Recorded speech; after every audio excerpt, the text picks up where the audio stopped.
யோவான் 3:8 இப்படி சொல்லப்பட்டிருக்கிறது, காற்றானது தனக்கு இஷ்டமான இடத்திலே வீசுகிறது, அதன் சத்தத்தை கேட்கிறாய், ஆகிலும் அது இன்ன இடத்திலிருந்து வருகிறது என்றும் இன்ன இடத்திற்கு போகிறது என்றும் உனக்கு தெரியாது. ஆவியினால் பிறந்தவன் எவனோ அவனும் அப்படியே இருக்கிறான். ஆமென். கர்த்தர் நம்மை ஜெனிப்பித்திருக்கிறார். நான் அதை இப்படி ஒரு ஆங்கிள் சொல்ல விரும்புகிறேன். ஆவியானவர் அப்படி இடைபெற்றதுனால, காற்று தனக்கு இஷ்டமான இடத்தில் வீசுகிறது. காற்று நமக்கு இஷ்டமான அல்ல, தனக்கு இஷ்டமான இடத்தில். ஏசாயா 55 சொல்லப்பட்டிருக்கிறது, அவர் அனுப்பின வசனம் அவர் விரும்புகிறதை செய்கிறது. அது இன்ன இடத்திலிருந்து வருகிறது என்று அறியாய், இன்ன இடத்துக்கு போகிறது என்றும் அறியாய். அப்ப நான் ஏதாண்டவரை அறிந்து கொள்ள வேண்டும், அதன் சத்தத்தை நீ கேட்கிறாய். நான் மரண இருளின் பள்ளத்தாக்கில் நடந்தாலும் பொல்லாப்புக்கு பயப்படேன், தேவரீர் என்னோடு கூட இருக்கிறீர், உமது கோலும். அந்த இருளின் பள்ளத்தாக்குன்னு சொல்லும் போது ஒண்ணுமே தெரியாது. ஆனா மெய்ப்ப நடக்கும் போது அந்த கோல் எடுத்து வச்சு சவுண்டு கேட்குது. எங்க போற தெரியாது. என் வாழ்க்கையில அவர் அனுப்பின காற்று என்னை ஒரு திசையை நோக்கி கொண்டு செல்லுகிறது. எங்க கொண்டு போகுது? எசேக்கியேல் 20வது அதிகாரத்துல இப்படி ஒரு வார்த்தை இருக்கிறது. 20வது அதிகாரம் 6வது வசனத்துல, நான் அவர்களை எகிப்து தேசத்திலிருந்து அழைப்பேன் என்றும் அவர்களுக்காக நான் பார்த்து வைத்ததும். நான் பார்த்து வச்சிருக்கிறேன்பா, பாலும் தேனும் ஓடுகிறதும் எல்லா தேசங்களிலும் சிங்காரமுமான தேசத்திலே அவர்களை கொண்டு வந்து விடுவேன் என்றும் அந்நாளிலே ஆணையிட்டு. அப்போ நான் பார்த்த இடத்துல அல்ல, நான் பார்த்து வைத்ததில் அல்ல, காற்று தனக்கு விருப்பமான இடத்தில். ஆமென். ஜீசஸ் தெரியாது, அவருக்கு விருப்பம். அந்த காற்று அப்படிதான் வீசும். ஆவியினால் பிறந்தவன் அவனோ, அதனாலதான் அவனை யாராலும் நிதானிக்கவே முடியாது. மாம்சத்தில் பிறந்தவனை நிதானிப்பாங்க. ஒரு பிரச்சனையில மூழ்கிட்டானா இவங்க முடிவு இதுதான், நிதானிப்பாங்க.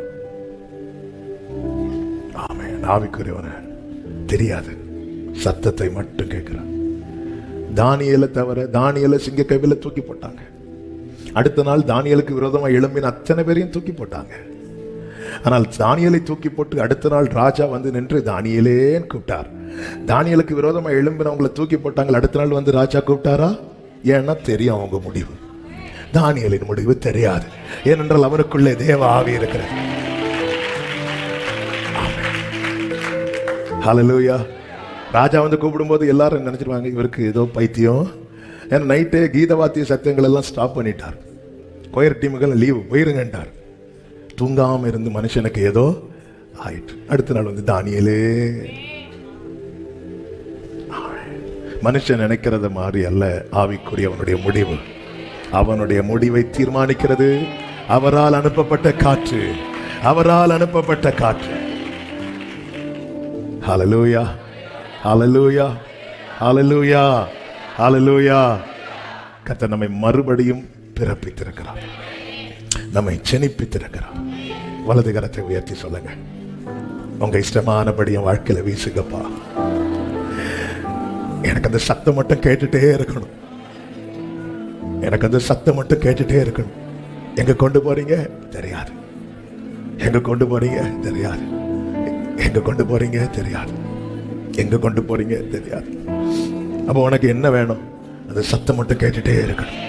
என்ன சத்தம்? வலதுபுறம் இடதுபுறம் சாயும் போது வழியுதுவே. ஜெபம் பண்ணுங்க. சில காற்று நமக்கு எதிராக அடிக்கிறது போல இருக்கிறது. இல்ல, நமக்கு ஃபேவரா தான் வீசிட்டே இருக்கு. God is in control. Amen. Hallelujah. ஹalleluya ஹalleluya ஹalleluya தரபல ரகமமரா ஷேரபாபா. இன்னைக்கு காலையில, நேற்று இரவும் இன்னைக்கு காலையிலையும் நிறைய வார்த்தைகள் ஆண்டவர் இருதயத்துல அப்படியே பொங்கி வெளியே வச்சுட்டு எதை எடுத்து சொல்லேன்னு தெரியாம இங்க வந்து புதிய ஒரு வார்த்தை ஆண்டவர் எடுத்து பேச வச்சுட்டு இருக்கிறார். ஆண்டவர் சில உள்ளங்களோடு இடைபடுறார், பர்சனலா பேசுறார். ஆனா ஒண்ணு புரிஞ்சுக்கோங்க, இங்க வந்து இருக்கிறவங்களானாலும் சரி, ஆன்லைன்ல இணைந்து இருக்கிறவங்களானாலும், ஆமே, அவரிடத்துல நம்மை திருப்பி இருக்கிறார். அதான் ஆச்சரியம். என்னன்னா, இது வந்து உங்களுக்கு பொருளாதார தடை மாற ஒரு சிறப்பு கூட்டம் இல்லை இது. ஆனா பொருளாதார தடை மாறும். முதலாவது தேவனுடைய ராஜ்யம், பின்பு இதெல்லாம். இது வந்து வியாதியஸ்தர்களுக்கான ஒரு விசேஷத்தை கூட்டம் இல்ல, இது ஜீவ தண்ணீர், தாகம் உள்ளவர்களுக்கான ஒரு கூட்டம். ஆனா இப்படி ஒரு தாகத்தை எனக்குள்ளேயும் உங்களுக்குள்ளேயும் வரதுக்கு காரணம் விருப்பத்தையும் செய்கையையும் நம்மில் உண்டு பண்ணுகிறவர் கர்த்தர். அப்ப ஆண்டவர் ஒரு இப்படி அவர் அந்த மேலானவைகள் மேல, நித்தியத்தின் மேல ஒரு தாகத்தை கர்த்தர் ஏற்படுத்தி இருக்கிறார்னா, காலைல ஒரு சகோதரன் அவருக்கு வர முடியல, வரணும்னு எவ்வளவு பிரயாசப்பட்டு வர முடியல சொல்லும் போதே அழுதுட்டாரு. அப்போ என்ன ஒரு தாகம் உங்களுக்குள்ள, தாகம் வர முடிய சூழ்நிலை, எவ்வளவு முயற்சி முடியாத நிலைமைன்னு சொன்னதும் ஓன்னு போன்ல பேசும்போதே போன வாரமே அழுதுட்டு தான் போனார். அப்ப இந்த தாகம் வந்து நாம ஏற்படுத்தினது அல்ல, நமக்குள்ளே அவர் ஏற்படுத்தினது. எப்படி ஏற்படுத்துகிறார்? சிறுமையும் எளிமையுமானவர்கள் தண்ணீரை தேடி அது கிடையாமல் சில காரியங்களை கிடைக்க விடாம பண்ணி அவர்கள் நாவு தாகத்தால் வரலும் போது கர்த்தராகிய நான் அவர்களுக்கு செவி கொடுத்து, அப்படிலாம் சொல்லிட்டு கடைசியில் ஒரு வார்த்தை இருக்கும், கர்த்தருடைய கரம் இதை செய்தது என்று. எதாண்டவரை செஞ்சீங்க? கிடைக்க விடாம பண்றதா? ஏசாயா 41 என்று நினைக்கிறேன், 41:17. சிறுமையும் வாசிங்க. சிறுமையும் எளிமையுமானவர்கள் தண்ணீரை தேடி அது கிடையாமல், அது கிடைக்காம அவர்கள் நாவு தாகத்தால் வரலும் போது. இந்த வார்த்தையெல்லாம் எடுத்து பேசணும்னு ஒரு பெர்சன்டேஜ் கூட நினைக்கல. ஆண்டவர் வந்து எப்படி தாகத்துக்குள்ள கொண்டு வரார் பாருங்க. அடுத்த வார்த்தை, கர்த்தராகிய நான். என் வாழ்க்கையில, அதாவது பொதுவாக நமக்கு ஒண்ணு கிடைக்கலன்னு வரும்போது மனிதர்கள் எல்லாம் விலகதான் பார்ப்பாங்க. அந்த இடத்துல கர்த்தராகிய நான் அவர்களுக்கு என்ன செய்கிறாரா? செவி கொடுத்து. அடுத்த வார்த்தை, இஸ்ரவேலின் தேவனாகிய நான் அவர்களை, அதாவது எதிர்பார்த்து கையில எடுக்கலான் இருக்கும்போது கைவிட்டு போனதும் கைவிட்டு போயிட்டேன்னு இருக்கும்போது ஆண்டவர் கையை பிடிச்சிட்டு சொல்லுவார், நான் கைவிட மாட்டேன். இஸ்ரவேலின் தேவனாகிய நான் அவர்களை கைவிடாதிருப்பேன். அடுத்த வார்த்தை வாசிங்க.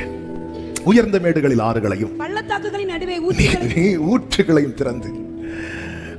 அப்போ திறக்கிறார் ஊற்றை, வனாந்திரத்தை தண்ணீர் தடாகமாகவும், தண்ணீர் தேங்கி நிற்கிற இடமாகவும், வறண்ட பூமியை நீர்க்கேணிகளும் ஆக்கி நீரூற்றுகளாய் கர்த்தர் மாற்றி, வனாந்திரத்திலே கேதுரு மரங்களையும் சீத்தி மரங்களையும் மிருது செடிகளையும் ஒலிவ மரங்களையும் நட்டு, அவாந்திர வெளியிலே தேவதார விருட்சங்களையும் பாய்மர விருட்சங்களையும் புன்னை மரங்களையும் உண்டு பண்ணுவேன். கர்த்தருடைய கரம் அதை செய்தது என்றும், இஸ்ரவேலின் பரிசுத்தர் அதை படைத்தார் என்றும். ஒன்னு செய்யறாரு, இன்னொன்னு உருவாக்குறார். ஒன்னு செய்யறாரு, இன்னொன்னு உருவாக்குறார். ஒன்னு செய்யறாரு, இன்னொன்னு உருவாக்குறார். என் வாழ்க்கையில சிலதை செய்யறாரு எனக்காக, சிலவற்றை உருவாக்குவதற்காக. Glory alama sandara. யாவரும் கண்டு சிறுமையும் எளிமையுமானவர்கள் தண்ணீரை தேடி. ஒருத்தனுக்கு தேடல் அதிகமாகி தேடினது கிடைக்காம போகும்போதே அவன் எல்லா நிலையிலும் சிறுமைப்படுத்தப்படுகிறான்.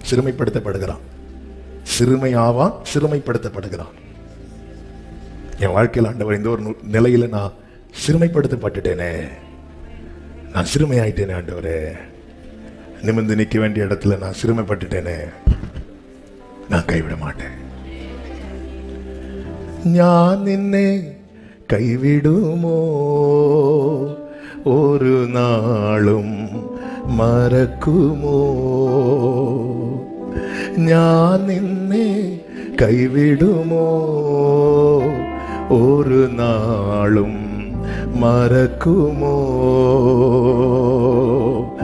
അമ്മ മറന്നാലും മറക്കാത്തവൻ അന്ത്യത്തോളം കൂടെയുള്ളവൻ. അമ്മ മറന്നാലും മറക്കാത്തവൻ അന്ത്യത്തോളം കൂടെയുള്ളവൻ. ഞാൻ നിന്നെ കൈവിടുമോ? ഒരു നാളും மறக்குமோ? ஆண்டவர் இப்படி உனக்கு கேட்கிறாருன்னு வைங்களேன், நான் உன்னை கைவிடுவேன் நினைக்கிறியா? அப்படி கேட்டாருன்னா என்ன சொல்லுவோம்? நான் உன்னை கைவிடுவேன் நினைக்கிறியா? ஆமென். ஹல்லேலூயா. கரம் பிடித்த நாயகனே,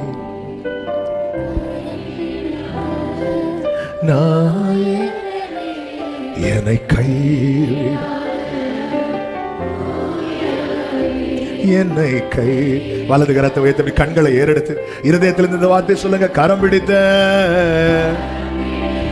ஆமென், கரம் பிடித்த நாயகனே,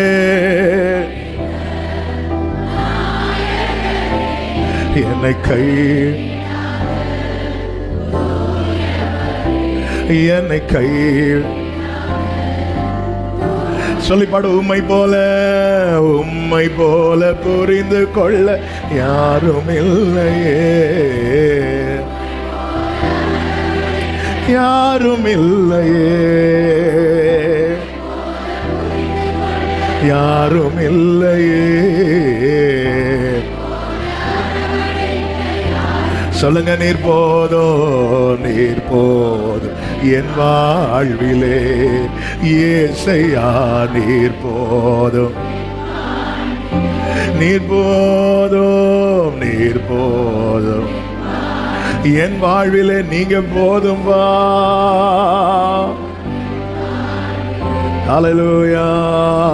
கர்த்தர் நல்லவர், கர்த்தர் நல்லவர், கர்த்தருடைய கரம் அதை செய்தது. ஆண்டவரே, எனக்கு ஏற்றாறு போல ஒரு காற்றை வீச பண்ணுங்க. இல்லை, அவருடைய விருப்பத்தின்படி. ஆமென். எசேக்கியேல் சொல்ற, என்னை பள்ளத்தாக்கின் நடுவே நிறுத்தி. ஆமென். எசேக்கியேலே, ஏன் எசேக்கியேலே இப்படி ஒரு இடத்துல நிக்கிறீங்க? நான் கேட்கவே இல்லை பிரதர், நான் கேட்கவே இல்லை. இப்படி என்னை தூக்கிட்டாரு. ஆமென். தூக்கி பள்ளத்தாக்கின் நடுவே நிறுத்தி என்னை சுற்றி நடக்க பண்ண. நானே ஏன் இங்க கொண்டு வந்தான் இருக்கும்போது என்கிட்ட கேள்வி, இது உயிரடையுமா? ஆமென். உன்னுடைய அடுத்த திட்டம் என்ன? திட்டு வாங்காம போயிருங்க. அடுத்த திட்டம் என்ன? ஆண்டவரே, உமக்கே தெரியும். இந்த எலும்பு உயிரடையுமான்னு மட்டும் இல்லை, நான் இனி உயிரடைவானாலும் உங்களுக்கு தான் தெரியும். ஏன் இங்க நிறுத்துறாருன்னு ஒருத்தன் யோசிச்சுட்டு இருக்கும்போது அவன்கிட்ட டிஸ்கஸ் பண்றாரு, இது உயிரடையுமா? என்ன ஆண்டவருங்க, இந்த காற்று அடிக்கிற திசைக்கு போக நீங்க உங்களை ஒப்பு கொடுத்தீங்கன்னா பரலோக தேவன் உங்க கூட டிஸ்கஸ் பண்ணுவார். இன்னும் ஒரு தேவன் அவர் டிஸ்கஸ் பண்ணுவார், உயிரடையுமா? ஹல்லேலூயா. உலகம் நம்ம கூட இருக்கிற உறவுகளை நம்ம கிட்ட கேட்டு ஒரு காரியத்தை செய்ய யோசிக்கும் போது பரலோக தேவன் வந்து, இங்க பாரு, இது உயிரடையுமா? எப்படி? நீ உன்னுடைய அபிப்பிராயம் என்ன? ஆமென். இல்ல, எவ்வளவு பெரிய தேவன். ஆண்டவரே, உங்க விருப்பப்படி தான் என் வாழ்க்கையில் இந்த காற்றை வீச பண்றீங்கன்னு தெரியுது. சில காரியத்தை என்னால் ஏற்றுக்கொள்ள முடியுது, சில காரியத்தை ஏற்றுக்கொள்ள முடியல. நான் என் ஜெபத்தில் ஒரு நாள் வைக்கல, என்னை உலர்ந்த எலும்புகள் நிறைந்த பள்ளத்தாக்கி நடுவில் நிறுத்துங்க, நான் வைக்கல, நான் கேட்கல. நான் வேணா இப்படி கேட்டிருப்பேன், விருட்சங்கள் நிறைந்த. நம்முடைய ஜெபம்லாம் எசேக்கியேல் 47, கர்த்தருடைய திட்டம் எசேக்கியேல் 37. என்ன பண்ண? ஆனா 37 காண வைத்தது உண்டானால் 47 கொண்டு மாறாவை காண வைத்தது உண்டானால் ஏலிமுக்கு கொண்டு போவார். எசேக்கியேல் 37 கொண்டு போய் நிறுத்தினது உண்டானால் அதே ஆவியானவர் எசேக்கியேல் 47. ஆமென், ஆமென் சொல்லுங்க பார்க்கலாம். ஹல்லேலூயா. அடிக்கிற இந்த காற்று அடிக்கிறது தெரியாது. அவர் கொண்டு போய் நிறுத்தி. ஆனா சில சூழ்நிலையில நம்ம கலங்கிரும். அதே எசேக்கியேல் 3வது அதிகாரத்துல 14வது வசனத்துல சொல்லப்பட்டிருக்கிறது, ஆவி என்னை உயரெடுத்துக் கொண்டது, நான் என் ஆவியின் உக்கிரத்தினாலே மனம் கசந்து போனேன், ஆனாலும் கர்த்தருடைய கரம் என்மேல். ஹல்லேலூயா. சில இடத்துல கொண்டு போகும்போது நம்மளால மனம் கசந்து போனேன், அந்த இடத்துல கர்த்தருடைய கரம். ஹல்லேலூயா.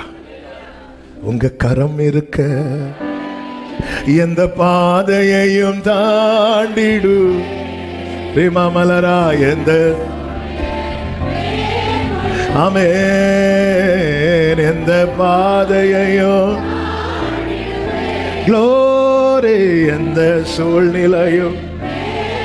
வலது கரத்தை உயர்த்தி சொல்லுங்க, உங்க கரம் இருக்க, உங்க கரம் இருக்க, உங்க. ஹல்லேலூயா. அந்த காற்று அடிக்கட்டும், அந்த காற்று அடிக்கட்டும். சொல்லுங்க, காற்று அடிக்கட்டும். எந்த காற்று? அவருடைய காற்று. அவருடைய காற்று அடிக்கட்டும். வார்த்தையை பிடிச்சிட்டு நில்லுங்க, வார்த்தையை பிடிச்சிட்டு நில்லுங்க. நீங்க வார்த்தையை பிடிச்சிட்டு நில்லுங்க. திடீர்னு ஒரு காற்று அடிக்கும், சமுத்திரம் விலகும். காற்று அடிக்கும், சமுத்திரம் விலகும், காற்று அடிக்கும். ஆமே. மோசே காமெடி பண்றீங்க மோசே. ஆமே. சமுத்திரத்துக்கு முன்னாடி வார்த்தை எப்படி பிடிச்சிட்டு இருந்தா. ஆமே. ஹல்லேலூயா. நமக்கே சிரிப்பு வருமா இல்லையா? நமக்கு அதுக்கு அடுத்து என்ன நடந்ததுன்னு எழுதி கொடுக்கப்பட்டதுனால நாம அதை பயங்கர த்ரில்லிங்கா வாசிக்கிறோம், இன்ட்ரெஸ்டா வாசிக்கிறோம். ஆனா இஸ்ரவேல் ஜனங்கள்லாம் பார்த்துட்டு இருப்பாங்க. பாவம், கஷ்டப்பட்டு பிரயாசப்பட்டு அவ்வளவு பார்வோனுக்கு முன்னாடி எத்தனை முறை துரத்தப்பட்டார் மோசே. வேண்டாம் வேண்டான்னு சொல்லி வனாந்திரத்தில் இருந்தவனை இழுத்து கொண்டு வந்து விட்டு, இப்ப பாரு அங்க சமுத்திரம். ஆனா அவரை பாரு கொலையை பிடிச்சிட்டு இருக்காரு. ஆமே. அதுல காற்று அடிக்கிறது வரதான் நீ பைத்தியக்காரனா தெரிவா. காற்று அடிக்கிறது வரதான் நீ பலவீனனாய் தெரிவா. காற்று அடிக்கிறது வரதான், காற்று அடிக்கிறது வரதான்.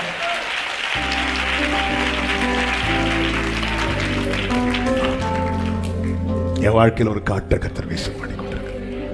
அது இஷ்டமான இடத்துக்கு, அது இஷ்டம். ஒரு காற்று அடிக்குது. Thank you holy spirit. அலே மாமா ரா.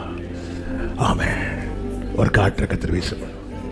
தெரியல எங்க போகுதுன்னு தெரியல. சத்தம் கேட்குது, சத்தம் கேட்குது, சத்தம் கேட்குது. தளரும் போது தயங்காதே தளராதேங்கிறார். பயப்படும் போது பயப்படாதேங்கிறார். யாரும் இல்லைன்னு சொல்லும் போது நான் இருக்கிறேன் என்கிறார். எங்க கொண்டு போறாரு தெரியல. சத்தம் கேட்குது, சத்தம் கேட்குது. அவர் பார்த்து வைத்த, அவர் ஆயத்தம் பண்ணின இடத்துக்கு உங்க கைகள் கூறுகவில்.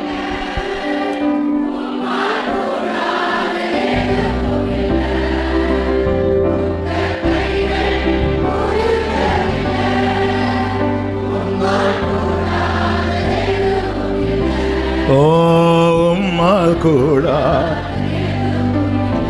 ஆவி எசேக்கியேலை உயர எடுத்துக்கொண்ட போது அவர் சொல்றார், என் ஆவியின் உக்கிரத்தினாலே மனம் கசந்து போனேன், ஆனாலும் கர்த்தருடைய கரம். அதாவது ரொம்ப வேதனையில இருக்கிறவன, ஒருத்தங்க ரொம்ப வலியில இருக்கிற போது அவங்க கிட்ட பேசுற நம்ம வார்த்தைகளை விட அவங்க ஷோல்டர்ல அப்படி கை வச்சுட்டு ஒரு 2 நிமிஷம் நின்னு வைங்களேன். ஆமே. தேற்றவாளனவர். 15வது வசனத்தில் சொல்லப்பட்டிருக்கிறது, கேபார் நதி அண்டையிலே தெலாபீபிலே தாபரிக்கிற சிறைப்பட்டவர்களிடத்துக்கு நான் வந்து அவர்கள் தாபரிக்கிற ஸ்தலத்திலே தாபரித்து 7 நாள் அவர்கள் நடுவிலே பிரமித்தவனாய் தங்கினேன். 16வது வசனத்தில் 7 நாள் முடிந்த பின்பு கர்த்தருடைய வார்த்தை எனக்கு. அப்ப கொஞ்சம் ரிலாக்ஸ் பண்ண வச்சுட்டு பேசுறாரு. ஏன்னா சில பாதையில தேவன் நடத்தும் போது 2016 தகப்பனார் மரணத்துக்கு பிற்பாடு 2017 நினைக்கிறேன், இல்லை ஆமாம், ஜனவரி மாதமா பிப்ரவரி மாதமா தெரில. ஒவ்வொருத்தர் பிரச்சனைகளை கேட்டு தாங்க முடியாமல் அந்த இரவு நான் புலம்புற ஆண்டவர்கிட்ட, என்னால் முடியாத ஆண்டவரே, ஏன்னா அவ்வளோ பாரங்களை சுமந்து. அது வரைக்கும் எல்லாரும் அப்பாட்ட ஷேர் பண்ணிட்டு இருந்தாங்க. நமக்கு நம்ம ஸ்டேஜில் வருவோம், ஆராதிப்போம், போவோம், அவ்வளோதான். ஆனால் இப்போ எல்லாரும் வெளியே நல்லா இருக்கிறவங்க மாதிரி இருக்கிறாங்க, ஆனால் உள்ள அவ்வளோ வேதனை. அவங்க ஒரு ஊழியக்காரனை நம்மளை முன் வச்சு இந்த காரியத்தை சொல்லும்போது, ஒரு இரவில் என்னால் தாங்க முடியாமல், என்னால் சுமக்க முடியாது ஆண்டவரே, தூக்கி இப்படி தலையில் வச்சுட்டீங்களே ஆண்டவரேன்னு சொல்லிட்டு ஒரு இரவுல இருந்து புலம்பிட்டு ஜோம் கூட பண்ணாமல் அப்படியே தூக்கிட்டேன். அடுத்த காலையில் தான் ஆண்டவர் இந்த சத்தத்தை கேட்க வைக்கிறார். ஓங்கும் புயமும் பலத்த கரமும் உன் பக்கமே உண்டு. சில நேரத்தில் அந்த இடத்துல வந்து ஆண்டவர், அது எப்படி நீ சொல்லலாம், அது எப்படி நீ அழலாம், இல்லை, அந்த கரை வந்து கொஞ்சம், ஏன்னா அவன் மனசுல ஒரு திட்டம் வச்சிருக்கிறான். அந்த திட்டத்துக்குள்ள உன்னை கொண்டு போகணும்னா சில கசப்பான அனுபவங்கள் வாழ்க்கையில வரும், மாறா வரும். நகோமியின் மாறாவுக்கு காரணம் நகோமி, ஆனால் இஸ்ரவேலின் மாறாவுக்கு காரணம் கர்த்தர். அதனால் அது பக்கத்தில் ஒரு மரம் வளர பண்ணப்பட்ட ஒரு 7 நாள் இவனை உட்கார வைக்கிறார். உட்கார கொண்டு எதுவுமே பேசல. வார்த்தையை தேடி பார்த்துருப்பான், வார்த்தை இல்லை. எத்தனையோ பிரசங்கம் கேட்டிருப்பான், ஆறுதல் இல்லை. ஏன்னா வார்த்தை உண்டாகலையே, ஏன்னா மனம் கசந்து போயிட்டான். இனி இந்த இடத்துல தேவ திட்டத்தை வெளிப்படுத்தினா நல்லா இருக்காது. அவனை உட்கார வச்சுட்டு 7 நாள் முடிந்த பின்பு கர்த்தருடைய வார்த்தை அவனுக்கு உண்டாகி, மனுபுத்திரனே, உன்னை இஸ்ரவேல் வம்சத்தாருக்கு காவலாளனாக வைத்தேன். நீ என் வாயினாலே வார்த்தையை கேட்டு என் நாமத்தினாலே. ஆமே. சில தேவன் அனுமதிக்கிற சில பாதை, ஏன் ஆண்டவரே, சிறையிருப்பில் இருக்கிறவர்கள் நடுவில் நான் உட்கார்ந்து இருந்தேன். நீங்க என்ன வெளியே கொண்டு வந்தீங்க, அங்க கொண்டு போனீங்க, இங்க கொண்டு போனீங்க, என்ன திடீர்னு நடத்துறீங்க, என்னால தாங்க முடியல, என்ன தேட்டுறீங்க. ஏன் அவன் நினைச்சு கூட பார்த்திருக்க மாட்டான். என் மேல கர்த்தர் எவ்வளோ ஒரு பெரிய திட்டத்தை வைத்திருக்கிறார். இயேசுவின் நாமத்தில் இந்த பாதையில் நடத்தப்படுகிற ஒவ்வொருவருக்கும் இந்த வார்த்தையை தீர்க்க தரிசனமாய் சொல்லுகிறேன். சில பெரிய திட்டங்கள் உங்க வாழ்க்கையிலே வெளிப்படுத்தப்படுகிற நேரம் வந்துவிட்டது.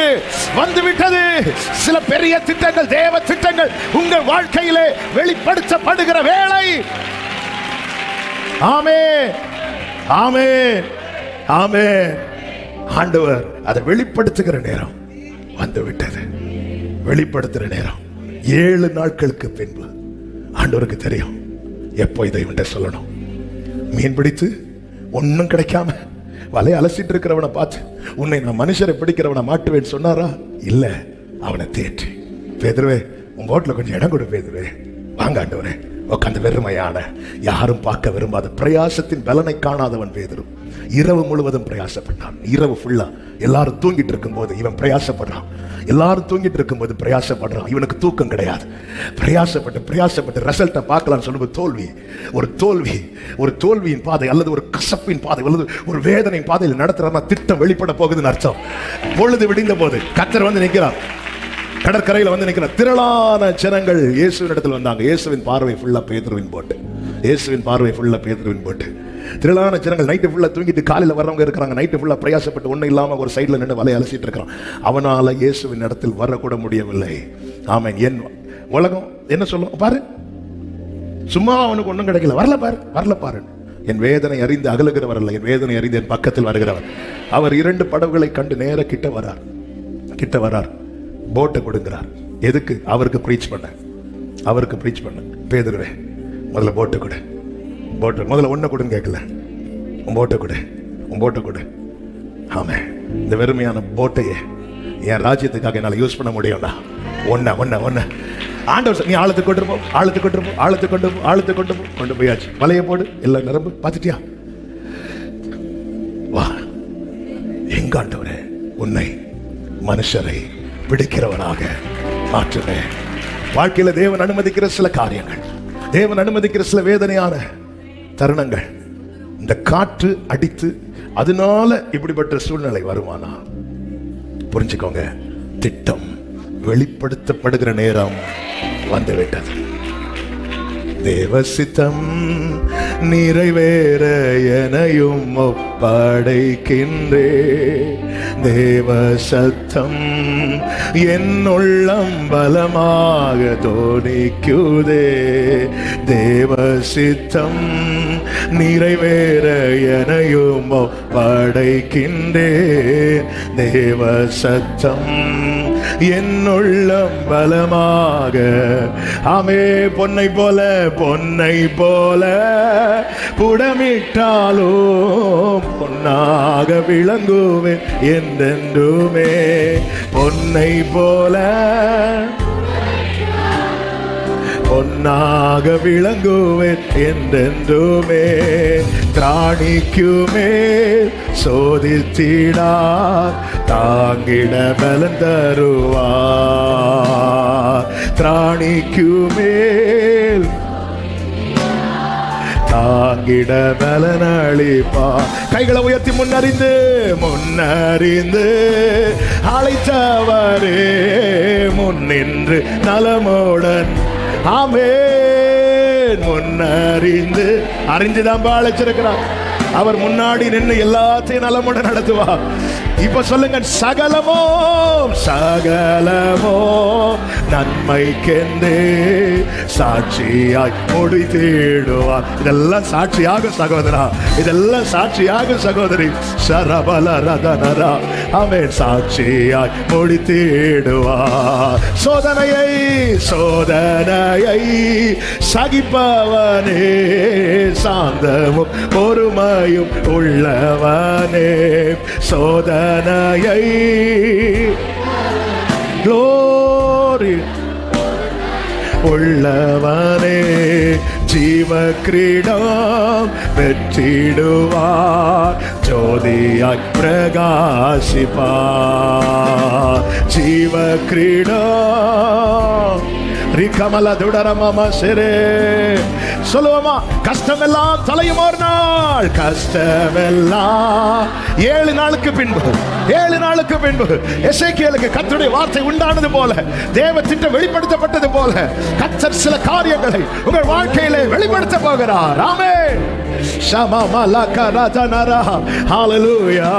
இரட்டிப்பான பங்கை பெற இரட்சகர் அழைத்திடுவார். இரட்டிப்பான அர்ப்பணி போடுங்க. வலது கரத்தை உயர்த்தி தேவ சித்தம் நிறைவேற எனையும் ஒப்படைக்கின்றே. தேவ சத்தம் என் உள்ளம் பலமாக. ஆமே. தேவ சித்தம். ஹல்லேலூயா.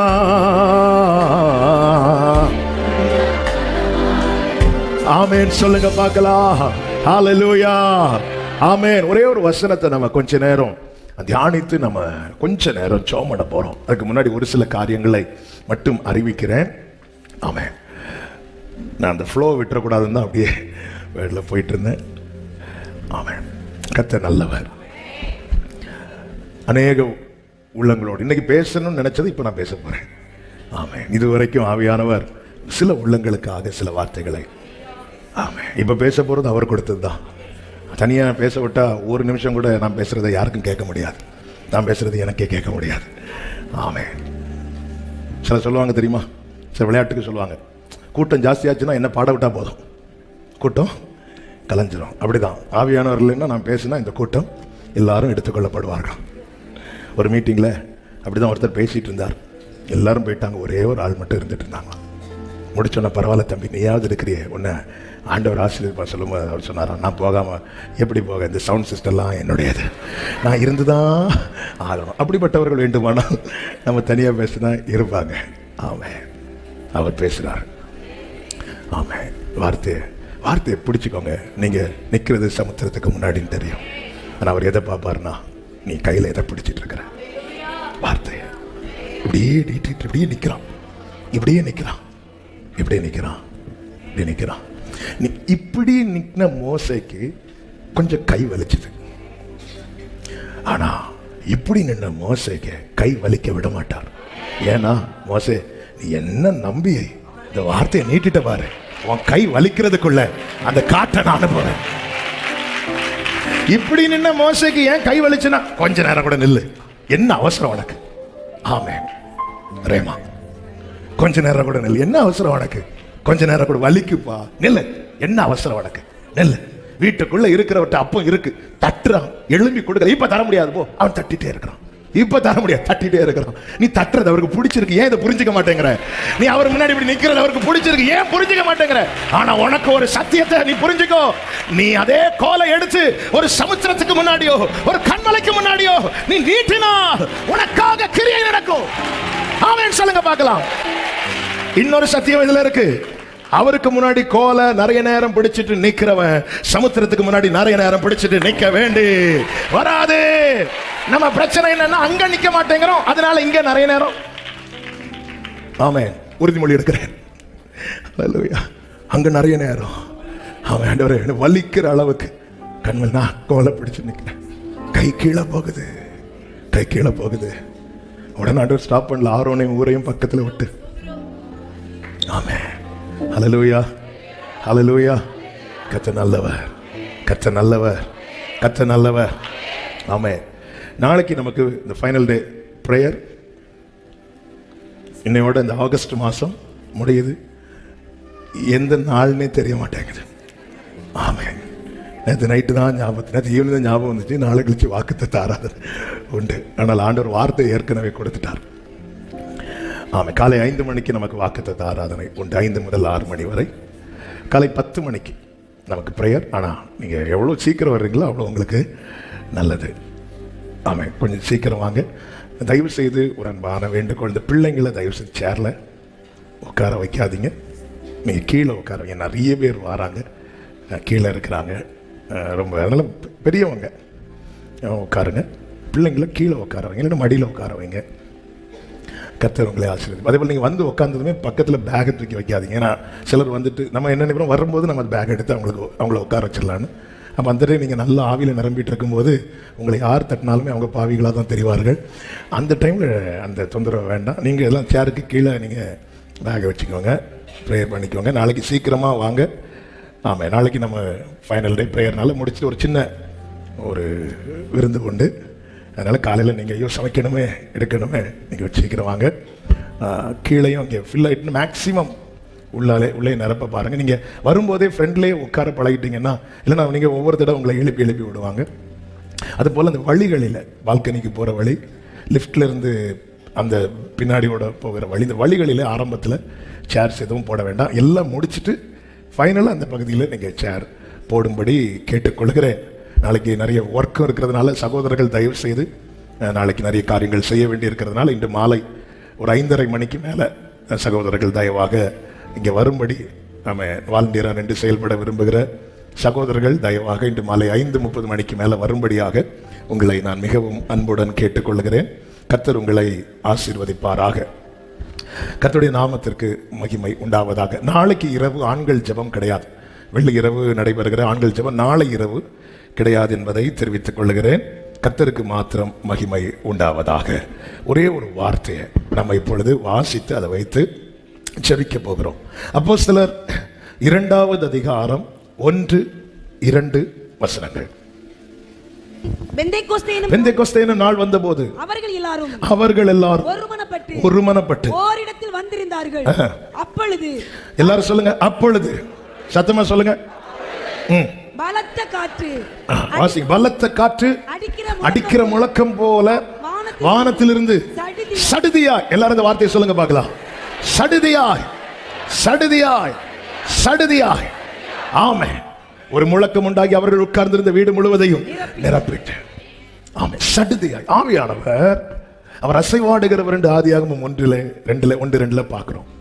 ஆனா அவர் ஒரு காரியத்தை செய்யணும்னு தொடங்கிட்டார்னா எப்படி செய்வார் தெரியுமா?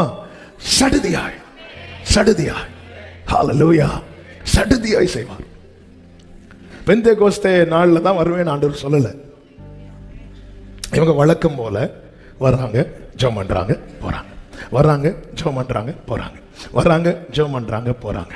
அதே போல ஒரு நாள் வந்தாங்க. அப்பொழுது சடுதியாய் தெய்வீக தொடுதல் அப்படிதான் இருக்கும், அப்படிதான் இருக்கும்.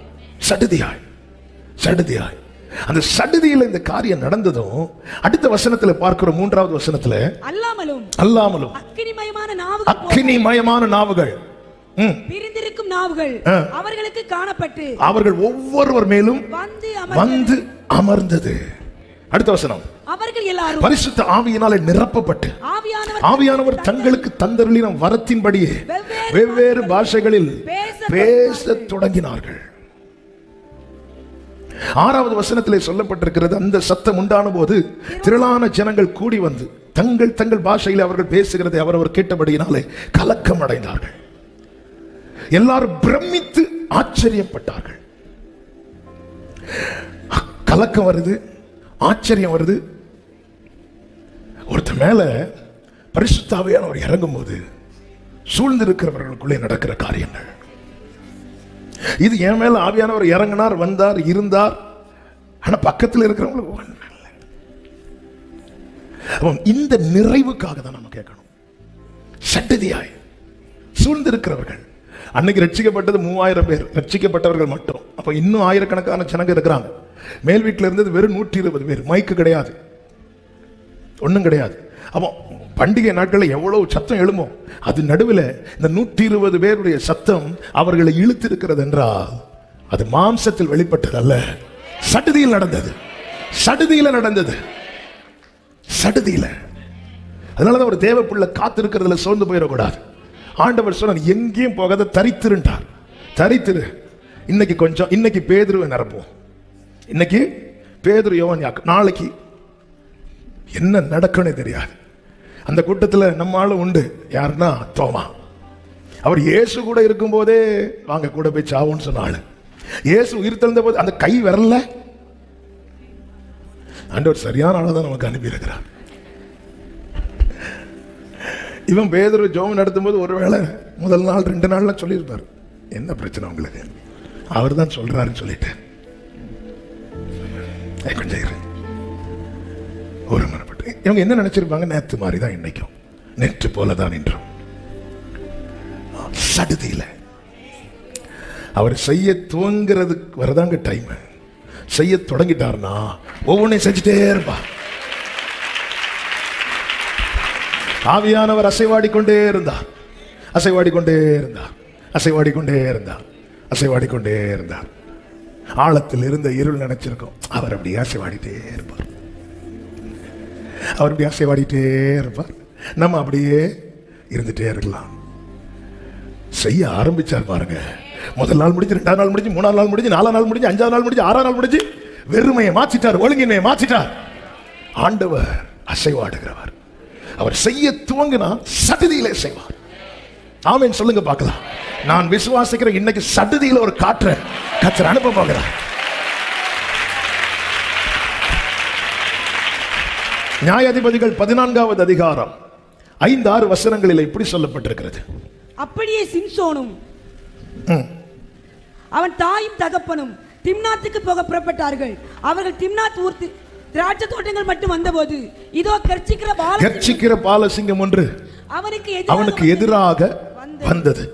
அப்பொழுது அவன் மேல் பலமா இறங்கினதினால் அப்படின்னு சொல்லப்பட்டிருக்கிறது. அவருக்கு தெரியும் எப்பொழுது இறங்கணும்னு. பக்கத்தில் பார்த்து சொல்லுங்க, எப்போ இறங்கணும்னு அப்பாவுக்கு தெரியும், எப்போ இறங்கணும்னு தெரியும். ஹல்லேலூயா. சிங்கம் வந்த பிறகு இறங்குனா அது வேற. ஆனால் சிங்கம் இதுக்கு மேல சிங்கம் வந்தது, சிங்கம் வந்தது அப்பொழுது ஆமென் பலமாய் பலமாய் ஆவியானவர். பாருங்க, சாமுவேல் வந்து தாவீதை அபிஷேகம் பண்ணும் போது ஆவியானவர் வந்து இறங்கி இருந்தார் இருக்கு. 1 சாமுவேல் 16வது அதிகாரத்தில் 13வது வசனத்தில், அந்நாள் முதல் கர்த்தருடைய ஆவியானவர் தாவீதின் மேல் வந்து இறங்கி இருந்தார். ஆனால் சிம்சோனை குறித்து சொல்லும் போது சிம்சோன் மேல் கர்த்தருடைய ஆவி பலமாய். ஏன் 2 பேர் இருக்கிற இடத்தை பாருங்க. இப்போ சாமுவேல் இருக்கிற இடத்துல தாவீது இருக்கிறான், சபை நடுவில் இருக்கிறான், சிம்சோன் பிரச்சனை நடுவில் இருக்கிறான். எங்க இறங்கணும், எங்க எப்படி இறங்கணும் என்பது ஆவியானவர் அறிவார். இங்க என்ன பலமாய்னா, எப்படிப்பட்ட பலம்னா, சிங்கத்தை ஒரு ஆட்டுக்குட்டியை கிழித்து போடுகிறது போல கிழித்து போடுகிற அளவுக்கு பலம். பலம். ஆமென். சில சூழ்நிலையில சிலர் பார்க்குறாங்க, என்னால் ஆட்டுக்குட்டியே கிழிக்க முடியாது, எனக்கு இப்படி கிழிக்கதான் தெரியும். ஆமென். என்னை பலப்படுத்துகிற கிறிஸ்துவினால் எல்லாவற்றையும் செய்ய. சடுதியில இந்த பலவீனெல்லாம் சடுதியில மாறும். ஒவ்வொன்றையும் நம்ம விசுவாசித்து கேட்டு பெற்றுக்கொள்ள போறோம். ஆமே. என் பலவீனங்கள் எல்லாம் எனக்கு தேவன் ஒரு பலன் தர போகிறார். சிலருக்கு கொஞ்சம் கொஞ்சமா பலன் தருவார், சிலருக்கு கொஞ்சம் கொஞ்சமா கிரியை செய்வார். ஆனா சிலர் வாழ்க்கையில எதுவுமே செய்யாம காத்திருக்க வைக்கிறார்னா சடுதியில. நாகமான 7 தடவை ஸ்நானம் பண்ண சொல்லும் போது நாகமான் நினைத்திருப்பான், முதலாவது முங்கி எழும்பும் போது கைகளில் சுத்தம், இரண்டாவது முங்கி எழும்பும் போது கால்களில் சுத்தம், மூன்றாவது முங்கி எழும்பும் போது தலையில, இப்படி 7வது தடவை மொத்தமா. ஆண்டவர் அப்படியும் செய்வார். ஆனா ஆண்டவர் நாகமானுக்கு செஞ்சது அப்படி அல்ல. 6 தடவை முங்கி எழும்புகிறான், அப்படியே தான் இருக்கிறது. ஒருவேளை நினைச்சிருப்பான், இப்ப 7வதோட முங்க போகிறோம். உள்ள முங்கி எழும்புறதற்கு எவ்வளவு செகண்ட்ஸ் தாங்க இருக்கும். உள்ள போய் முங்கி காத்திருப்பு கூட்டம் நடத்திட்டு மேல வரல. சிலர்லாம் ஞான ஸ்நானம் கொடுக்கும்போது உடனே உயிர் தள்ளுவாங்க. அப்படி முக்கிறதுக்குள்ள துள்ளி குதித்து. சிலர் எங்களுக்கு ஞான ஸ்நானம் கொடுக்கறது மாதிரி அப்படி நீங்களும் ஒரு வாட்டி கூட வாங்க. தண்ணீருக்குள்ள மூழ்கி எவ்வளவு நேரம்? ஃபர்ஸ்ட் தடவை முங்கும் போது கொஞ்சம் நல்லா பிரீத்தை பிடிச்சிட்டு இருக்கலாம், செகண்ட் டைமும் கொஞ்சம் பிடிச்சிட்டு இருக்கலாம், தேர்ட் டைமும் இருக்கலாம், ஃபோர்த் டைம் இருக்கலாம், தளர்ந்துரும். முதல் தடவை கொஞ்ச நேரம் இருந்துட்டு இப்படி உள்ள பார்த்துட்டு எழுப்பி திருப்பி போய், அது என்ன மனுஷனப்பா, திருப்பியும் போய் ஒவ்வொரு தடவை எழும்பும் போது அவன் வீட்டுக்கு போலான் இருக்கும் போது ஒரு வேலைக்காரன் சொல்லுவான், வந்ததுதான் வந்தோம். முங்கி ஒவ்வொரு தடவை எழும்பும்போது இரு வாரேன், இரு 5 6 7 தடவை முங்கும் போது ஆண்டவரே, அந்த வேலைக்காரன் சொல்லிப்போம், வெளியே வந்துடா, வர வேண்டாம், வெளியே வந்தா என்ன முக்கிடுவான். 7 தடவை முங்கி எழும்பும் போது இந்த கிரியையை கர்த்தர் இன்னைக்கும் செய்ய வல்லவர். நம்புறவங்க நல்ல சடுதியில, சடுதியில சடுதியில என் வாழ்க்கையில சில காரியத்தை சடுதியில செய்ய போகிறார். சில காரியங்களை சடுதியில, சில மாற்றங்களை சடுதியில. ஜீசஸ்